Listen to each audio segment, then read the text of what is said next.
another week with coronavirus lockdown. I want to know how Susan is going in Australia.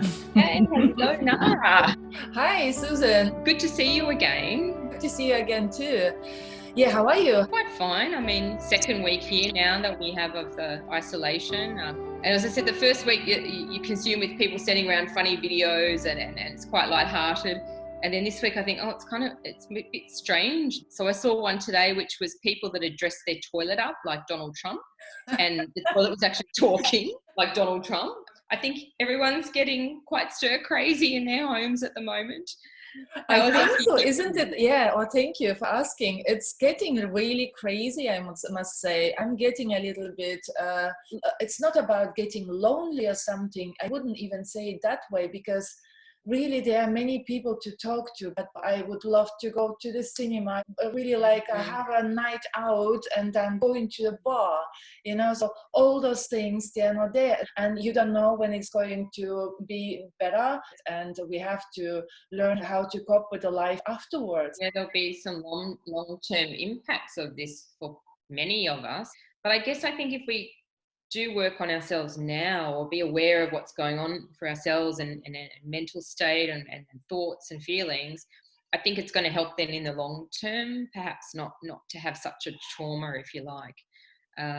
So what are the things you're doing for yourself? I was listening to Jordan Peterson. That's one of the psychologists. He is quite interesting guy who is giving his lessons on YouTube. And he was saying one of his rules is to clean up your house. Like he starts with it. That's the first rule of his. And I'm like, okay, so there are things which I can do at home. So the balcony needs to be done. There's a tree which needs to be cut. The balcony has to be cleaned. The plant need to be planted. So when I made up this plan, my mind shifted. It's like a long period of time, but I've got enough stuff to do. There's a plan, there's certainty. I have a control over it. So I think what you've exhibited here is a very adaptive kind of psychological approach. You've actually used part of a tool that I came into contact with years ago, which was designed by Stephen Covey, who wrote the book 7 Habits of Highly Effective People. And he had a nice little model that really helped people, I guess, focus on what they could control and let go of things that are outside your influence. So I'm going to try the technology and see if it works and share my screen. Let's see if I can manage it. So what we have here is this outer circle, which you can see where we see this circle of concern. And for many of us, there's a lot of topics that we're concerned about in the world. For example, at the moment, of course, there's COVID-19.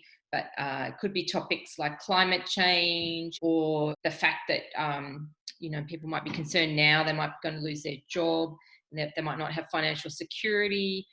All these topics are topics that you're concerned about, and they can occupy your mind and create anxiety for yourself. And then he likes to draw this next inner circle in there called this circle of influence, where you think about those topics. So, for example, if we take one of those topics, which one would you like to focus on? Maybe we should talk about corona. So, for example, with coronavirus, I mean, I'm worried that, number one, I don't want to get sick with it. I don't want my parents to get sick with it. I'm concerned about all the people dying around the world from it.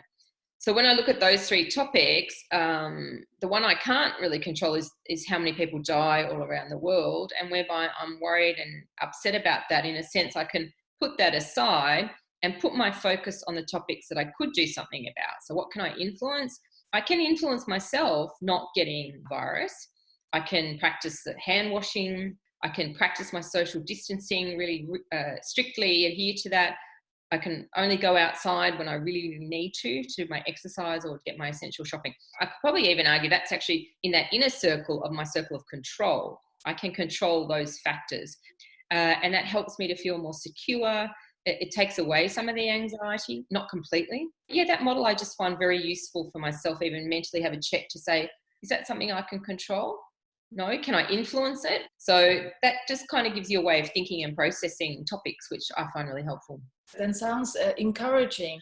And the other thing is, can you do something nice for yourself? If I say to myself, like fun, I always come up with something. And I'm like, what do I want to do today? What is really fun for me? Great question to ask yourself every day when you get up in the morning. what's one fun thing I can do for myself today? Do that every day.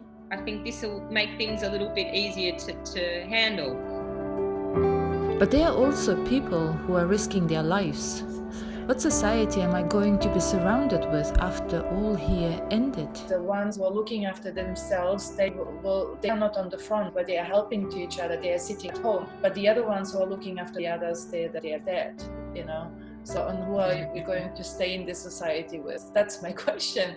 Yeah, I guess it's hard to tell where we end up, but I think hopefully that enough of us feel like we can shape the future, even just shape our own future and take charge of that through this, even if it's rethinking how you want to live your life.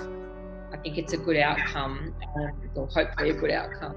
But in the end, it does come back to the leaders that we have in the world. And for many of us in democracies, how we elect our leaders, how we exercise our democracy, I guess it should come back to the citizens again to really value that and take be active participants in the democracy to ensure that we are being represented by people that truly have the collective interest at heart of the whole country, not just the elite or the business or the ones that yell the loudest. I would say the money doesn't make you happy, like people make you happy, isn't it? So I would say, so it doesn't matter how much money you got. So if you're miserable and sitting at home and healthy, no one is around you, no one is left, I don't think that's not the answer to the whole society. And that's what is good to see, good examples out there in the world of people doing nice things for each other.